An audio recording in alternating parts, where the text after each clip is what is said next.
Right. Good afternoon, everybody. Welcome to Connecticut's Old State House.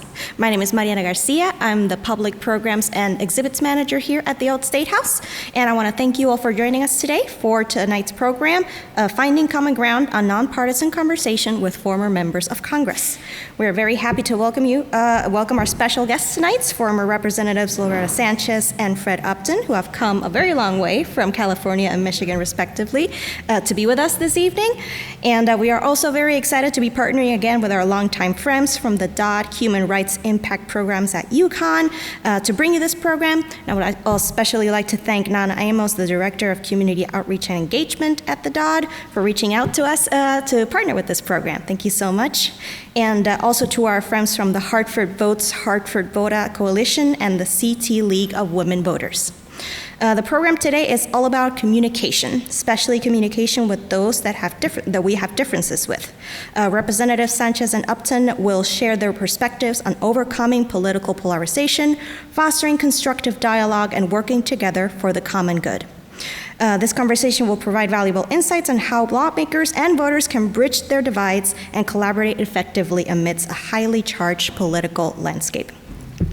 And this place, Connecticut's Old State House, is a site where many people with very, very different points of views on very important issues came together to discuss the future of the state of Connecticut. And some of their conversations were constructive, some were not, but I think that is why this is an excellent place to have a dialogue about the importance of finding common ground for the common good. So now allow me to introduce our two special guests, and we will start with a conversation with them.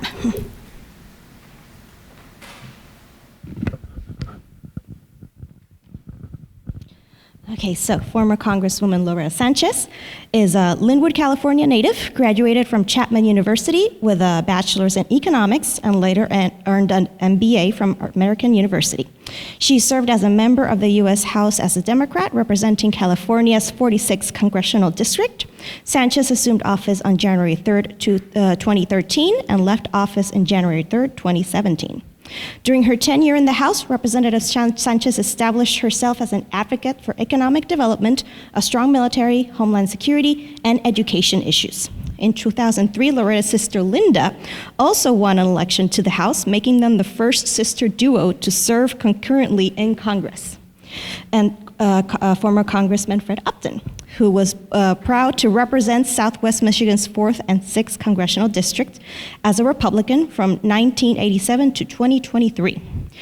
Born in St. Joseph's, Michigan, he holds a bachelor's degree in journalism from the University of Michigan and became a sports editor. Prior to his election to Congress, Fred worked for President Ronald Reagan in the Office of Management and Budget. And while serving in Congress, Fred's top priorities were job creation, economic growth, and working to help all residents of Southwest Michigan live longer and better lives. Thank you both so much for joining us here in Connecticut today.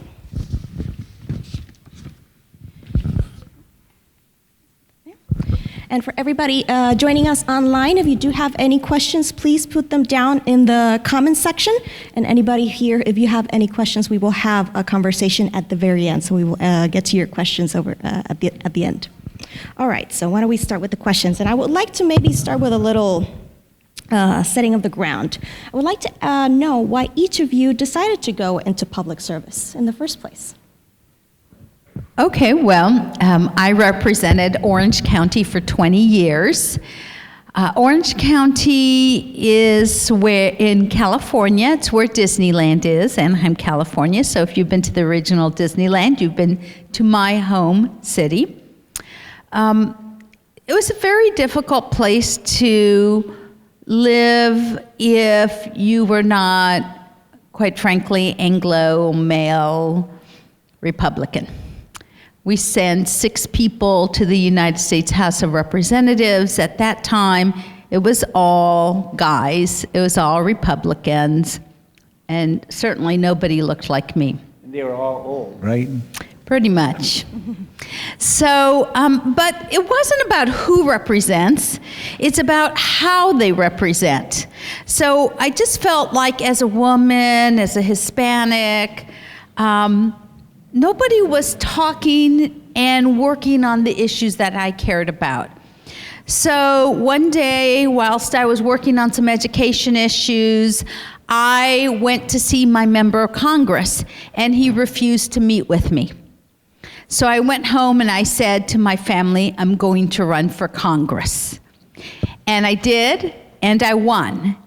And you can't imagine the change or how crazy a time it was when a woman, a young woman, a Latina, a Democrat had beat the system, if you will.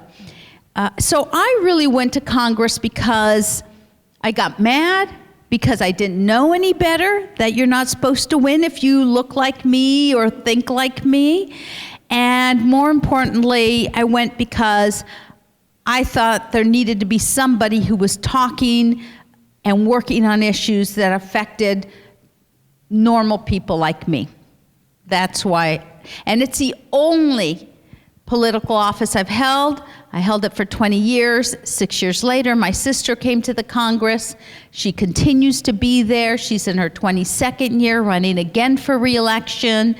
I have to tell you, as daughters of immigrant parents, both my parents are from Mexico, and they met in Los Angeles, and had 7 children and educated them all. They're the only parents in the history of the United States to send 2 daughters to the United States Congress. So I think, it speaks to the beauty of America. Excellent. Thank you so much. Pretty remarkable. She forgot to say that she won not only a tough Democratic primary, but then beat the incumbent Republican, which almost never happens, a challenger beating an incumbent. And so she had 2 tough, very tough races her first, and won handily, though she worked hard, in all of the other races that she had for Congress. They were all difficult races. Yeah. Just like yours. None of them are easy. Nothing is None ever are easy. What about you? Why did you get it? Well, I graduated from Michigan. I was a sports editor at the Michigan Daily. And I thought that would be my profession. Nobody called. And I met a young man that was running for Congress. This was during the Watergate years. And I had never been to Washington. He was from my hometown, smart as can be, and I volunteered to help him. Very much like what we're encouraging. UConn is a sponsor of this, and Loretta and I have been at the UConn campus the last 2 days, and encouraging students to participate in government, whether you're a candidate or certainly volunteering in all the different races that are out there. So I volunteered, and I was in charge of a couple of counties. We spooked out the member of Congress that was there, so we then had an open field. I think there were 8 people that ran, and the guy that I was working for won more than 50% of the vote. He won the primary. Then the district was solid Republican. It was probably like Orange County way before, and so I went to Washington. I was in charge of, in essence, constituent service. So it was a great job. I got to go home, back to Michigan whenever I wanted. And after 4 years, I was getting ready to have a new challenge. I thought about law school, a number of different things. I was working on my resume a Thanksgiving weekend after the election in 1980, and the phone rang. And I answered the phone. I said, "Good afternoon." It was a Sunday afternoon. "Good afternoon, Congressman Stockman's office. How can I help you?" And this voice said, "Is he there?" And I said, "No, sir, he's not." He said, "Well, this is Ronnie Reagan." I said, "Governor," because he wasn't president yet, "I know your voice. Congratulations." He said, "Do you think you can find your boss?" And I said, "I can. He lives next door to me on Capitol Hill." And I tracked him down, and he wanted to talk to him. He was offered a job in the cabinet, and I came shortly thereafter and really got my legislative experience, met my wife, ended up being in charge of the Legislative Affairs Office, had weekly meetings with the president, lobbied members of Congress on every issue with the exception of defense. And then people from back home they called and they said, "Fred, we'd like you to come back and run for the seat. Our congressman, his successor, is really not doing the job that he should be." And I saw that firsthand. And I said, I'm pretty happy here. I get to see the president. I have mess privileges. I get all this stuff. I have 2 black labs, and I don't have any kids yet, but I'm happily married, still am. And I said no. And with that, a couple months later, they put a real press on me. And I went back, tested the waters, decided to run, and we beat the only incumbent to lose in the country. Our theme was, we can do better. And I never thought I would serve 36 years in the House. It was a great run. I had a wonderful staff, swing district, so every election was tough. I had a number of different primaries even later in my career because, I wasn't too far to the right. It's a moderate trying to get things done. But it was a great career, made a difference, and now the 2 of us are on the board of the former members of Congress, and this is one of the things that we do around the country to encourage young people, still think we're young, to be involved in politics because we need them at all levels. And we've had a great 2 days here in Connecticut and look forward to the future. And to let people know kind of what really is going on, to show them that everything you see on TV is not real. I mean, people put the extremes of both parties on TV to, have a showdown, scream and yell match, food fight, whatever you want to call it, because they think that people tune into that type of thing. But the reality is that good members of Congress, and there are a lot of good members, actually work together to try to get things done. And we want to let you know that too. Excellent. That's exactly what we want people to walk out from this today with. But you mentioned younger people and encouraging younger people to become involved in government. Maybe because of what they see on TV and on social media, they just have the idea that it's fighting all the time. And for every little difference that you have with anybody, you have to defend and attack and be aggressive in order to defend your position. But what would you say, how would you define finding common ground in politics? There's so many ways. I mean, first of all, let me tell you, I don't back down from a good fight. Once in a while, it's kind of fun, right? I mean, once in a while, it's kind of fun. I don't want to be doing it every day, but you just have to you really have to find common ground. And I gave this example earlier when we were over at University of Connecticut. There was this guy, Tancredo. He was a Republican. He was from Colorado, and he was the most anti-immigrant guy you can imagine. I mean, really, really bad guy on the immigration issue. And of course, excuse me, I'm Hispanic, Latina, Chicana, whatever you want to call me, right? And this issue is incredibly important, not just to Latinos in our country, but so many groups in our country. People who come here are part of our United States and really, really want to have status so they can live a peaceful life here. And we need them, right? So I'm fighting every single day to work on that. This Tancredo guy is doing everything opposite of what I'm trying to do. But here's the thing. One day we're on television. And we're on television because we have a bill that we have crafted together. It's a bill about making more nurses. Why? Because we need more nurses. We need more nurses in Colorado. We need more nurses in California. We probably need more nurses in most of the states, right? Across the board. And so he and I are working on this together. And we eventually passed it. So we're on TV and we're talking about it, how we're working together. Oh my gosh, after that interview, my BlackBerry, it was a BlackBerry at that time, starts just ringing and popping up and everything. And it's all these Latino activists going like, how could you possibly be working with Tancredo? You sell out. And I'm like, no, I'm not selling out. I don't like the guy with respect to his immigration views. But that doesn't mean he and I can't pass a bill together to make more nurses happen. That's what you have to do. You have to put aside, you have to think about which battle you're in today. And I learned this as a very young person. I had 6 brothers and sisters, right? And so on one day I'd be siding with a couple of my siblings and fighting some of the other siblings. And the next day, it'd be something else going on, and the same ones I was fighting against were now on my team, and we're fighting against the ones before. So coming from a large family, I learned how to think about the issue or the thing at hand, not whether I like you, or don't like you.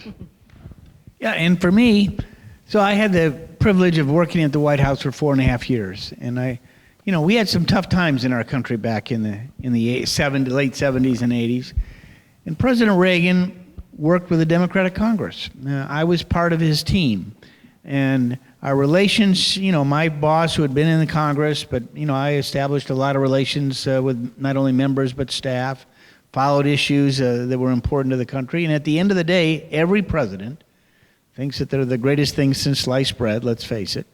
But the re-election is the verdict of how they did.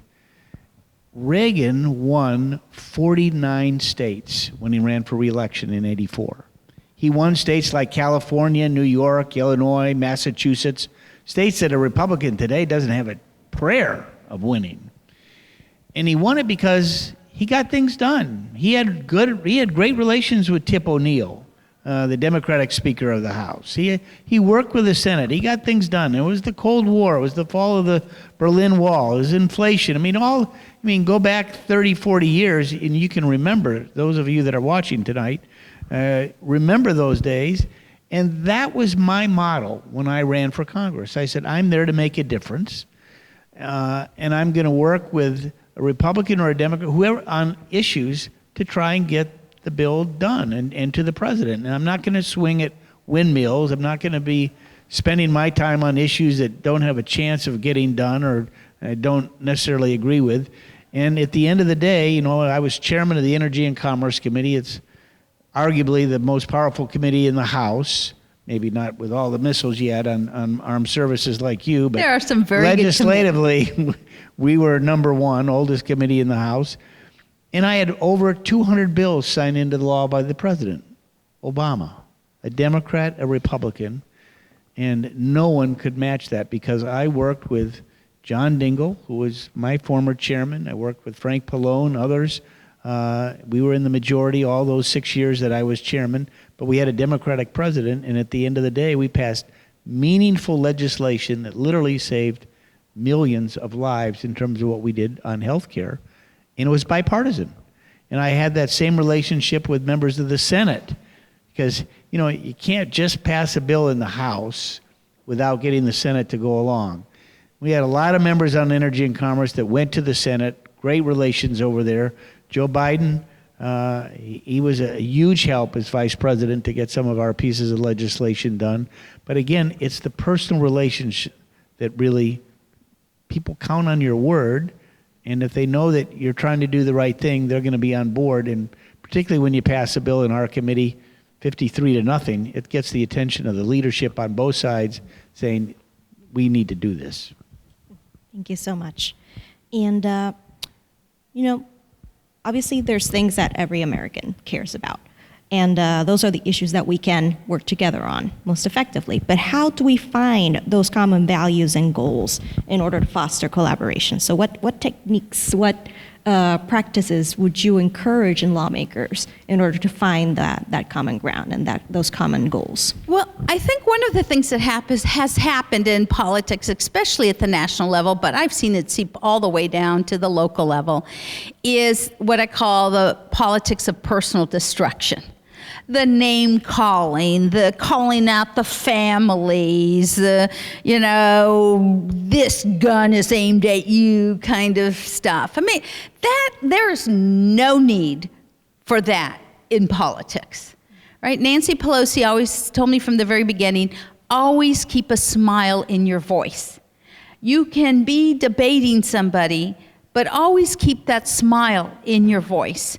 And what she meant was, don't go after somebody, don't make it a personal attack, talk about the facts, and work in that way. And, it's just like any of you. Do you want to work with somebody? Do you want to hang out with somebody who's always talking down on you and calling you names? Or do you want to work with somebody who's actually nice with you and you can get along with on a personal basis? I personally like to work with my friends and people that I like. I don't enjoy working with bullies or mean people or people calling me names. So, one of the things is get away from the destruction that happens with the personal politics. So I got involved with a couple of groups, particularly after I was chairman of the committee. One of them was the Problem Solvers Caucus, a bipartisan group of 50 or 60 members. We met every week. Even during COVID, we'd have Zooms as we were back in our districts. Remember, you could vote by proxy back then if you had to. But this was a group of members committed on issues and working together. We met every Wednesday morning. We made a pledge that we wouldn't rat out what people said in the meeting, so there was never a charge, oh, she said this or that, or it's never used. We made a pledge that we would not do any campaign activity against anyone in the room. So you wouldn't sign a letter, you wouldn't do a political event. We all remember who sort of comes in and out. So that destroys a relationship when that happens. So we made that pledge. We made a pledge on civility, that we never attack each other privately or publicly. And we got things done. We actually passed an immigration bill relating to agriculture on the House floor. Couldn't get the Senate to do it. They sort of, a lot of excuses over there. We passed the infrastructure bill. We changed, and we paid for it. It was Governor Larry Hogan. He's now running for Senate. He was the governor of Maryland. He called about 24 of us up to his residence, and for 24 hours we met, Republicans and Democrats. We had some other governors, members of the Senate, member of the House. We defined what infrastructure was. We said, no, this isn't entitlements, is not entitlement spending, as Biden was proposing, which was part of his original package. But it's roads, it's infrastructure, it's bridges, it's broadband, it's lead in our water systems, an issue dear to my heart, coming from Michigan with Flint. We added money for that, and we paid for it. And at the end of the day, it passed in the Senate with 70-some votes, and we passed it in the House because of the Problem Solvers Caucus that got it done. We did the same thing with microchips. Michigan's the auto state. We were building, I went to the auto show with the president on Air Force One, and we saw parking lots filled with Ford 150s. They couldn't sell them. Why? They didn't have all the chips to do the electronics in the vehicles. They couldn't sell them until they got the chips. They had to have that chips bill so we could actually produce them in this country. And we provided the votes to get it. Mary Barra, the CEO of GM, when I showed up for the auto show in Detroit, she gave me a bear hug because of the vote that we had. But whether it's electronics, whether it's autos, whether it's appliances, whether it's our phones, you needed those chips, and it was bipartisan. So that Problem Solvers Caucus, particularly in a divided Congress like today, only a margin of 4 or 5 votes, we make the difference to try and get things done. No Labels has been another organization that's bicameral, which means the Senate's involved as well. They too were very involved in the infrastructure bill, the CHIPS bill, really focused on policy. They've been around since about 2008.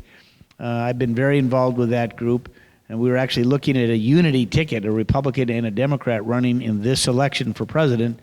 But at the end of the day, we just sort of ran out of time. So that story's another day perhaps. But you got to work together. You got to build those relationships.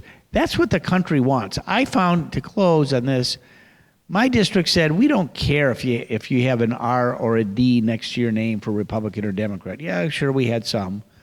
Just get the job done. That's what we sent you to Washington to do. And by God, we have so many problems we have to deal with. It's time to stop kicking the can down the road. We need to deal with the debt and the deficit. We need to deal with entitlements. We need to deal with immigration reform. It was great news that the Fed dropped the interest rates last week. That's going to help everybody. I know there were some that thought it was political, so it shouldn't happen. No, it's too late. They should have done it a long time ago.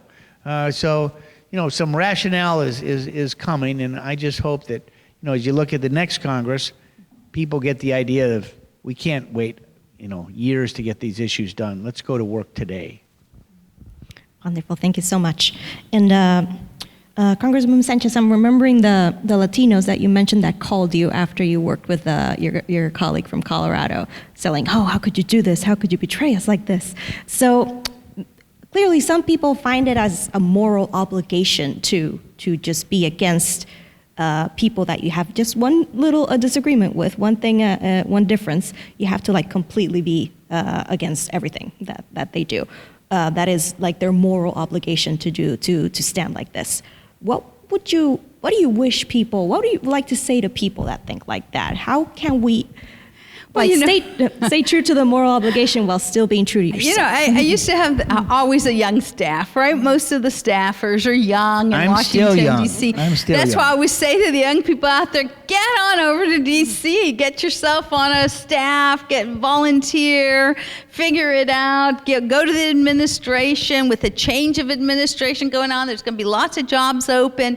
You want to be in the thick of things? Get yourself to Washington, D.C., because there's so much opportunity. But I had these young staffers, and of course, one of the things you have to understand is the knives, again, Nancy Pelosi, the knives are long in the Congress, right? People love to stab you in the back. Sometimes I used to get sometimes more stabbed by Democrats than Republicans. It's just crazy. And, my staff used to be like so incensed when we'd figure out, somebody had messed with us, right? They'd be like, oh my gosh, this is terrible. I'm like, slow down. Just slow down here. We're just going to move forward. We're just going to get things done. We lost this battle, let's move to the next one. And I couldn't believe it. I mean, but they'd be like, how can you be like so staid about this? And just, and I said one time to my staffers, if I got mad and didn't talk to every person who had stabbed me in the back so far in this position, there'd be nobody I could work with, pretty much, right? Because people do that. It's just the nature.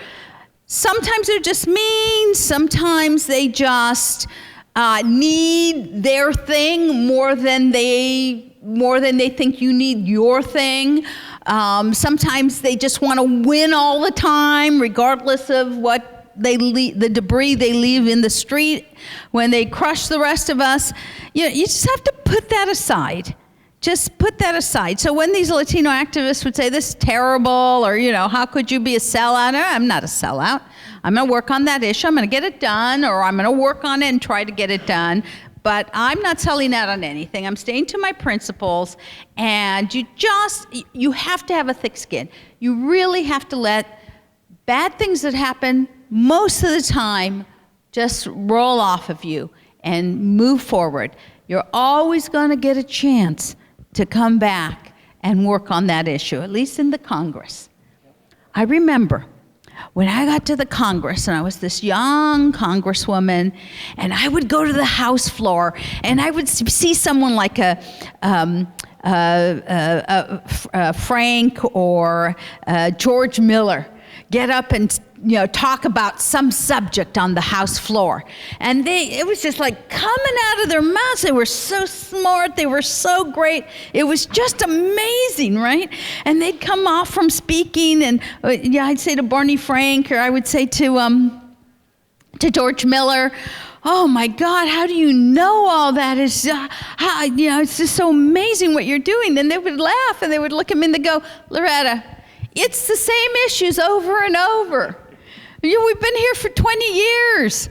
Next year, the issue's going to come up, maybe a little different flavor of it, but it's going to be the same issue we're going to be arguing. And sure enough, after 20 years of being there, I saw every single issue just keep coming back around, another bite at the apple, right? And I'd be up there and I'd be spouting whatever, and I'd come off the floor and some new freshman would say, oh my gosh, you're so good at this. I'm thinking, you know what? You're going to get a chance to work on this over and over again. And Congress works for most of the part in a very incremental way. It's very rare that some huge, big change happens. So to all these people who think, you have to be pure all day long, that's just not the way politics works. You got to build relationships. And that's the only way to get things done. Exactly. Thank you so much. So it's clear that there's just a narrative going on right now in politics in the United States that it's just fighting all the time. How can we start to move away from this narrative around political differences and how automatic conflict and just have to have a constructive communication? How can we break away from that narrative? It'd be nice to see some campaign finance reform. I shared with Loretta just before we started a report that I saw online that there's a New York House race and it's going to break the records for spending $35 million. Whoa. My first race I was outspent 3-1. I spent maybe $150,000. Now that was in the 80s. So my last couple races were, again, I had a swing district, so more than sort of the safe districts that aren't impacted. But, for me, my goal was always family is first. I got 2 kids, now 4 grandkids, wonderful wife. Your job comes second. Make sure you're there voting and you're going back every weekend like Loretta did, me to Michigan. It actually was longer for me to get to Michigan than you to California because there's no direct flight for me to where I live and then an hour drive. And if you do those 2 right, your campaign's going to come along okay. That's where your focus ought to be. But now when you have to raise tens of millions of dollars, that comes at the expense of something else. Comes at the expense of building a relationship with someone because, again, if you're campaigning against someone, it's like, that's not a good thing, which is why, again, the Problem Solvers Caucus really did some good things. But somehow, you got to either shorten the campaigns and, again, you have constitutional issues. I'm not a lawyer. You got to figure out how we get away from people having to raise, tens of millions of dollars every 2 years. I mean, that's why you did run for the Senate. I thought about it a couple times, but I thought, raising that much money, it's going to come I said, I'm not going to do it. And I did, and I loved it. Yeah, I know. And it would have been nice not to run for re-election every 2 years and do it 6. And, frankly, I think it ought to be a 4-year term in Congress, not 2. But it could never happen because the senators would never say, oh, yeah, you're going to get a free pass against me? No way. We're going to stick with the founding fathers, and you're never going to get a 2/3 vote to do that. But, it really is getting out of hand. And the frustration is there, as we both watch Congress from the outside now. And I texted a colleague a little bit earlier today and said, wow, what a dysfunction. They're getting out of session, weeks early. They haven't gotten their job done, and I don't know what they're going to campaign on, not a lot. We know it's going to be a close election, but what a dysfunctional mess. And He agreed. He absolutely agreed. And they all know that, but we need some changes. And so the voters have to make that change. And frankly, I think in one of the ideas we talked at UConn earlier, and I'll close on this, is a jungle primary. You have that in California, where you have, in Michigan, our primary's in August, and you have a 15% of the vote turnout, maybe, so 7% wins because you got third-party candidates, and it's a tough time. If you have a jungle primary, you take the top 2 people, regardless of party, and that then excludes the fringes, the folks that might otherwise get 8% of the vote and be able to knock somebody off. Another idea is the ranked voting, which is a little more complicated. I know they have that in some states like Maine. But that will put more of the middle in for voters to decide how are we going to work together versus some of these, I'll call them outcasts, so radical left or right, that really have got a stranglehold on the leadership on both sides. Wonderful, thank you. And perhaps we can talk a little bit about how did we get here? What are the skills that you see are missing in Congress and people that are working in government? What are they not doing? What are they not seeing? Well, one of the things I've been told, and I wasn't watching the Congress because, remember, I got mad and I decided to run for the Congress, and there I was. But right before that, there was this guy named Newt Gingrich.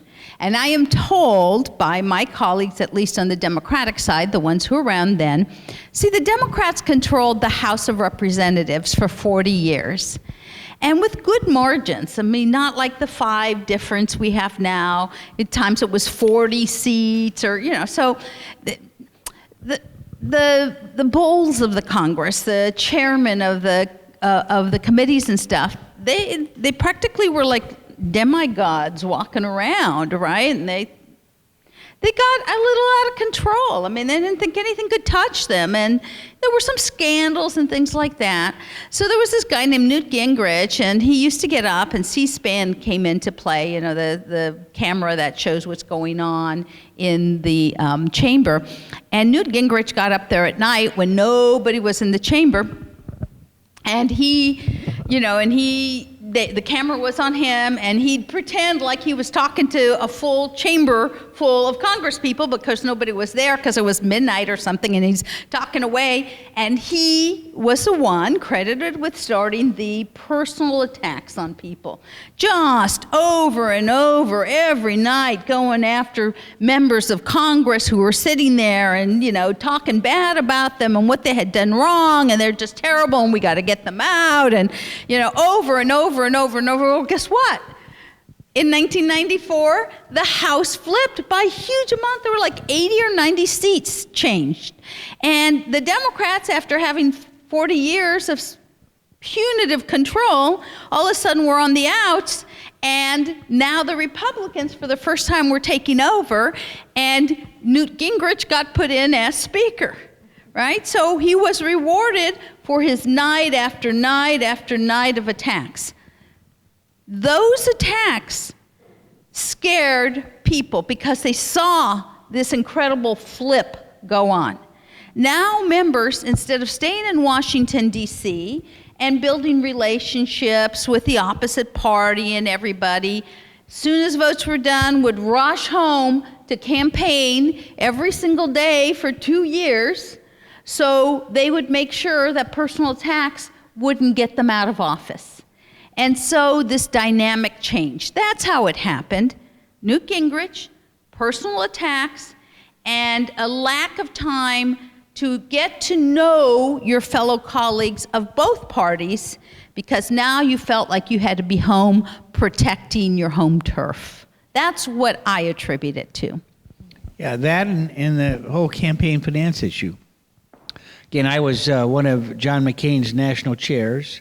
And he had the, tell straight express something along those lines. And, he pushed hard on campaign finance reform. I supported it.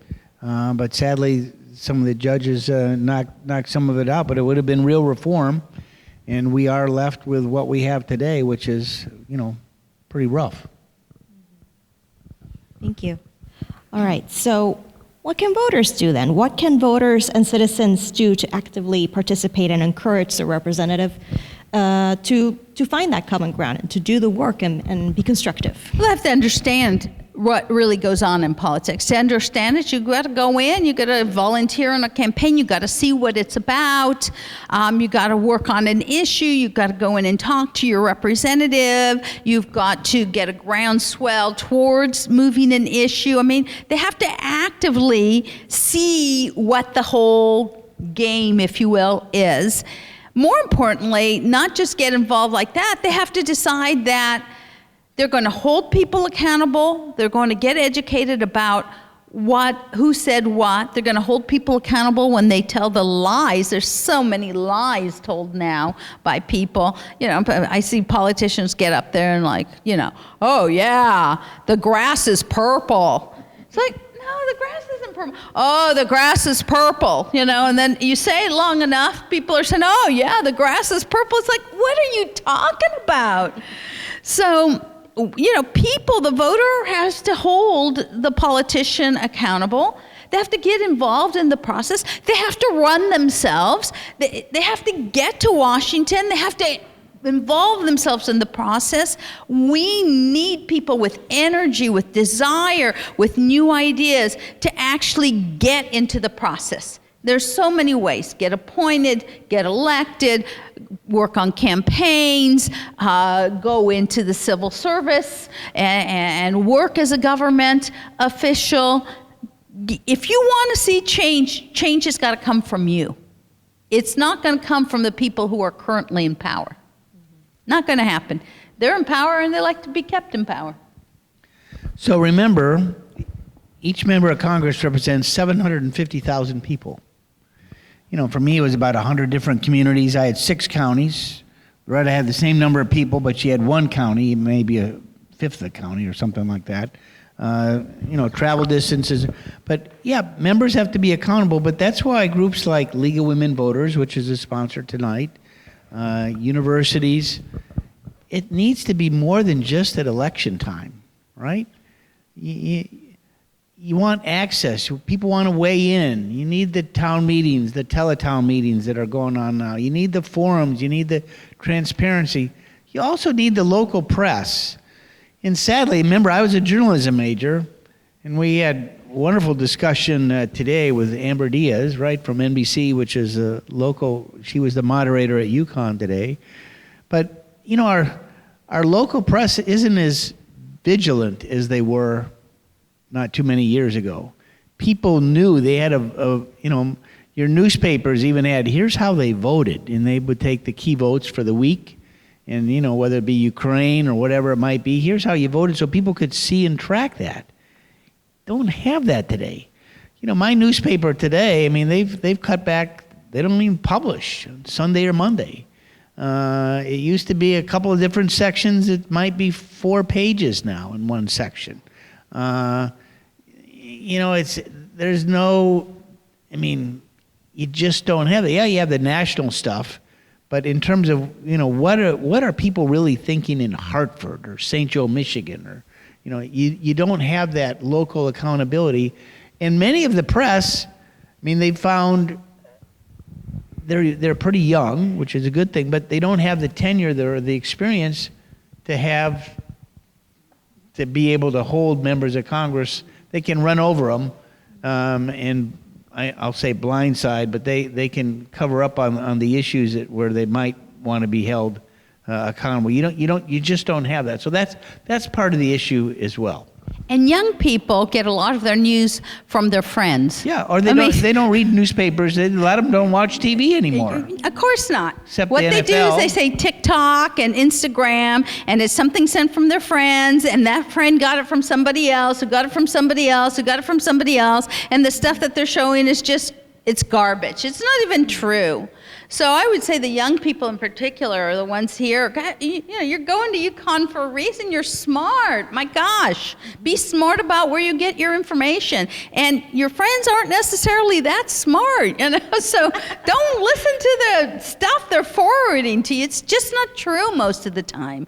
Do your homework. If you want to be informed, if you want to be a part of the solution, then get informed. Get informed the right way, not from a video that got sent, that got pushed to 20 people or 20,000 people. It's wrong. It's wrong. I mean, I see my nieces. It drives me crazy. I just want to take their phone and throw it across, smash it across the wall. But really, you're watching that? You're from a political family. There are 2 congresswomen in your family, and you don't understand that the stuff but it's so funny, Auntie Lolo, they say to me. Oh my gosh, well, funny is not part of this. That's funny. Your friends are not that smart. All right, well, maybe you could point us to some some examples of your successful bipartisanship successes that maybe you could serve as a model for how some people, you know, can find that constructive dialogue. Well, I was on the Armed Services Committee, and typically the Armed Services Committee is supposed to be as bipartisan, they say, as possible, right? Because it's about supporting our troops, and it's about not sending anyone into harm's way unless you really have to, and all this type of thing. Okay, whatever, but you still have big divides sometimes. I mean, Mike Turner, who was the Congress member, he's now the Intel the chair, of the Intelligence Committee, all the top secret stuff, right? But he was on the Armed Services Committee with me. He was my counterpart. When we were in control, very few years, I would be the chairman. When he was in control, many, many years, he would be the chairman, right? But we would always work together, and we worked together really well. I went to his weddings. I vacationed with him and his kids. We actually got along. That doesn't mean we had huge divides sometimes on issues. Nuclear proliferation, so the making of more nuclear bombs, he was always for more, I was always for less, I mean, it couldn't be a bigger divide on that. We still managed to work on some issues, even in that arena, that we could work on together. But I was very concerned about the military rapes happening. So this was a big scandal. Military men raping our military women. So totally unacceptable. Just on the face of it, think of it. But it was happening. And year after year, there'd be a new scandal. Aberdeen, the young cadets at the Air Force Academy. Coast Guard. This went on, year after year. Okay, it's done. I said, it's done. We need to change. The military has its own set of laws. They don't work under civilian laws. They work under something called the Uniform Code of Military Justice, the UCMJ. So I proposed, imagine this is so novel. I proposed that the military laws mirror the laws that we had at the federal level and 37 other states that said if you raped a woman and you got caught at it, it was a crime. Because that's not what the UCMJ said when I started working on this. So I called in the military guys who do all of the JAGs, right? The guys who do all the military law and stuff. And I had a talk with them. I said, my proposal is to change the UCMJ code, this particular one, and put this in as a crime. Oh my gosh, we can't do that. We never changed the UCMJ. Well, why don't you change the UCMJ? Well, because we got this red book that is the operating procedures for us about how we do criminal courts and all sorts of things. It's how we operate, and we would have to change the red book. I'm like, okay, and how long would it take to change the red book if we change the sexual assault law in the military code? They said, it would take at least 6 months to change the red book. I said, okay, let's pass the law, and we'll make it active 6 months after we pass it. And these guys were like, this is terrible. And I finally stood up, we were in my office, said, you know what, it's obvious to me you've never been raped, so you don't understand how important this issue is. You can leave now. It took me 7 years, and Mike Turner was one of the biggest proponents with me to change the UCMJ, to make it reflect closer to what was going on in our Title 18, I think it was, of our federal laws. And like I said, 37 other states copy the same thing. And it was the first major reform to the military, the UCMJ, in over 60 years. It took us 7 years. And when I left, Mike was still fighting. He found Gillibrand of New York in the Senate, and they continued to push this issue of people should be held accountable for sexual assault in our military. That's one example of what we worked on. That was great. I was glad to support that change. So I worked on a lot of pieces of legislation, as chairman, and helped shepherd them through. But as I reflect back, clearly it was 21st century cures. So I was chairman again from 2010 to 2016, and in 2013 we started, so a 3-year effort.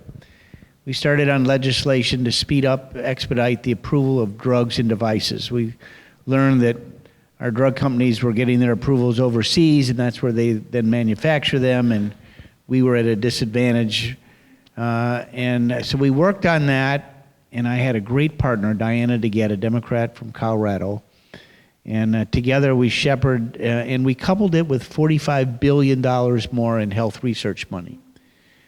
And since then, a cure for cancer, sickle cell is now, we can cure it because of this legislation. But as you look back, it was the last bill that President Obama signed into law. We passed it 392 to 26 on the House floor. I did keep a list of the 26 that voted no. One died of cancer since then. 92 to 8 in the Senate. Joe Biden was a terrific help. That's where he got the cancer moonshot, was part of that bill. But so 2016, it passed. Fast forward, 2020, COVID. I happened to have a Pfizer facility in my district, and they began to work on the COVID vaccine, J&J in Ohio. They were able to, and I sat down with them, literally at picnic tables outside because it was COVID, you had to be separated. They started working then on distributing the vaccine, and when the FDA approved it in December of 2020, they were able to already have produced and packaged it and had the shipping. Remember, it had to be like 30 degrees below zero in these coolers. So they had to build the coolers. They got all the dry ice you could buy in the Midwest. And literally the day it was approved was the day that FedEx and UPS began to ship it across the country. And we were able to distribute it probably 6 or 8 months before it otherwise would have happened had we not gotten that bill done, which literally saved 1 million American lives. That was a great, it was hailed as one of the most significant pieces of legislation passed in the decade. But, I was later, my last year of Congress in 22, I actually went to Laos and Vietnam, and I saw a shipment come in from Pfizer to help the people. Africa, we sent it to Botswana and other countries as well. But, we really saved the world with that legislation, and it was, again, it was a great piece of legislation where, at one point it was in trouble. I actually adjourned the markup because I didn't know that we could get the votes to get it done, and at the end of the day, we got it 53 to nothing in the committee, but that vote helped propel it through the House. Our leadership on both sides, Pelosi, Steny Hoyer, Kevin McCarthy, Steve Scalise, Ryan was Speaker at the beginning of the term.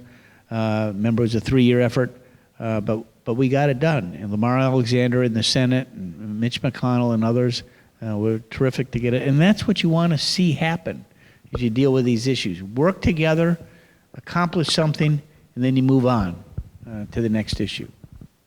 Wonderful. Thank you so much. The mountains you can move when you work together, right? All right, so this is important. I'd like to talk a little bit about how we can set boundaries when it's clear that the conversation is not going anywhere, that the dialogue is just too toxic, not being constructive at all. How do you set your boundaries and respectfully Well, that's why the Problem Solvers Caucus, we took the civility pledge. And, at one point, we had a good friend of both of ours, Debbie Dingle. She actually set up retreats where you take your family, you take your spouse. They were bipartisan. I had kids, so, they would go and they would, they had a pool where you went and other places. It was not paid for at taxpayer expense. But it was just a way to get to know people. And if you get to know them, chances are you're not going to attack them. This week, this is being taped, I know, but this week there was a terrible incident on the floor. A former colleague, and he went after Haitians and called them thugs and just awful language. He put it on his Twitter account. It was in social media. And he got called out for it, rightly so. And rightly so, he pulled it back, but he didn't apologize. And when Congress comes back, I think there's going to be an effort to censure him, as there should be. I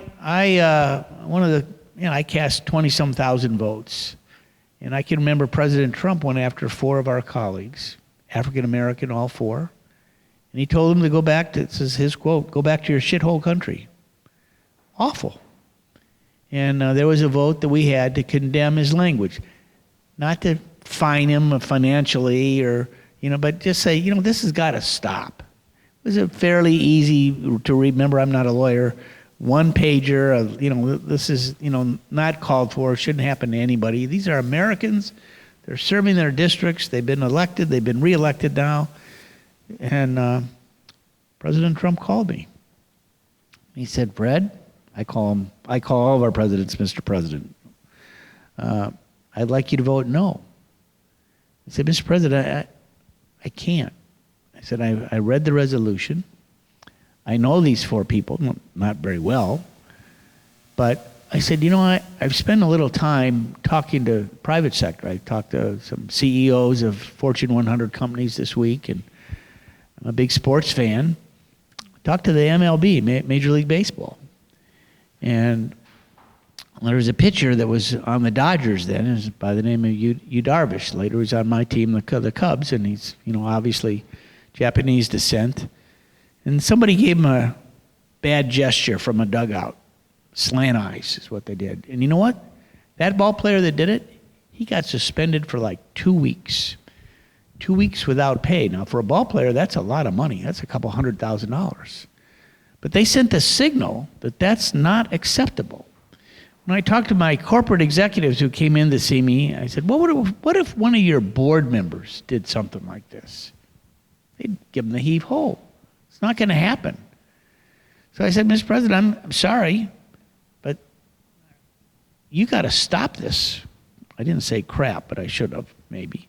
But it's got to end. And so from the top to the bottom, and, I had a lot of, I agreed with President Trump on a number of issues, but so many people said, I wish he'd just take that phone of his and drop it in a bucket of water instead of sending some of these tweets out, because it helps promote the antagonism, the hatred, and sadly, the violence that we've seen. It's just got to end, and it's got to start at the top. That example's got to be set. Thank you.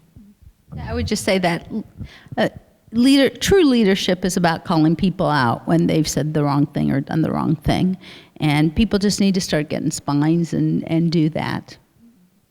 That's what we need. We need real leaders. Thank you so much.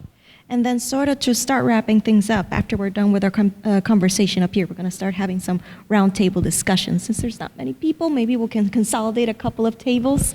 But to sort of wrap our conversation up here, could you tell us how, obviously, you're part of the Former Members of Congress Association, and this is what you do. How can former and current politicians encourage the younger generations to engage in constructive political dialogue and rather than resort to division as a first instinct? In California, at least, most of the curriculum over the last 10 or 20 years has been about role playing, how to agree to disagree, how to bring down, high levels of conflict, how to work with each other. I'm really looking forward for young people to supposedly who've gone through this training now in elementary and middle and high school, about how to deflate, bring down the high tensions and really talk to each other. I'm looking for them to get into politics, for them to become staffers, for them to get into the civil service arena, to work as our federal workers, because hopefully they're bringing the skill set that was never taught to me or to my generation in the elementary and high school arena. We were never taught how to constructively work with each other in that way. So I'm hoping that they bring that set of skills with them. So one of the really nice things, we're both on the board of the Former Members of Congress. It's a non-paid position. And one of the objectives is to really talk about bipartisanship, try to encourage our young to think about a career in public service, whether it be in the State Department or the Congress or D.C. or the administration, or run for office, maybe a city council member like Nick, who's with us today, a good man that we met a little bit earlier today. And so literally 90 universities or so every year have said, we'd like to participate. And UConn was one that was witnessed this program a little bit last year, and they said, we'd like that to happen. So I think we're the first folks that have done it at UConn, but I've done a number of universities. We both traveled overseas to do this. It's amazing how foreign students know so much about American government and different players that are there. I mean, they know the acronyms AOC and MTG, where I'm not so sure that all of our high school kids would. But, you know, this is something that we all, hey, we want this country to work. And even though we're not there, it doesn't mean that we can't have some influence on our successors. Whether it be climate change or all these different issues, we need young people, and that's what this is all about. So we were delighted to be asked to come up and spend 2 days here in Hartford and you know, pass out that message. But we got a lot of colleagues who are doing this across the country as well, and we're going to continue to participate. And I think it's not just the young people, it's communities. I think people out here are really interested to know what's really happening. I think they've begun to realize they don't believe what's going on TV. So they ask me all the time, is that really true, Loretta, or what's really happening? People stop me all the time. And if I have the time, I sit down and talk to them and explain, no, most people are working on this. This is how you get involved. Please do. And I think when we take the time, our democracy is only as good as the amount of time that we put into it. It's like anything else. You're growing a plant. If you disregard it, it's going to die. You're in a marriage. If you disregard it, it's going to die. You know, you got a kid. You sit him in front of the TV and you never interact with him.